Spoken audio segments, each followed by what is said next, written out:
এই বর্ষার দুপুরে আমার লাঞ্চের থালিতে কি আছে দেখতে চাও? তাহলে চলো। প্রথমেই আছে এইরকম নরম খিচুড়ি। দেখো খিচুড়ি তো অনেক রকমেরই হয়।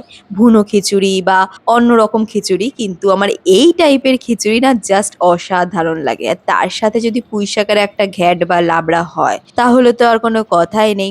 এরপরে ছিল টমেটো দিয়ে করা প্লাস্টিক চাটনি। উফ! কি যে অসাধারণ খেতে হয়েছিল। আর তার সাথে ছিল দুটো পাঁপড় আর দুটো বেগুনি।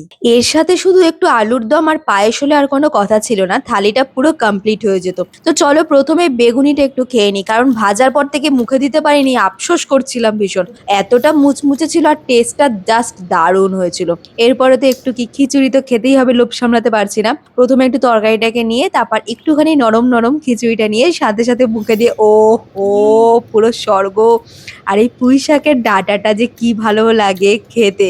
তারপরে চলো পাঁপড়টাকে ভেঙে টমেটোর চাটনির মধ্যে ডুবিয়ে কি একটুখানি আবার সাথে দেখো খেজুরও উঠেছিল। জাস্ট অসাধারণ খেতে ছিল। তো চলো আজকের ভিডিওটা কেমন লাগলো জানাতে বলো না। Tata, bye bye.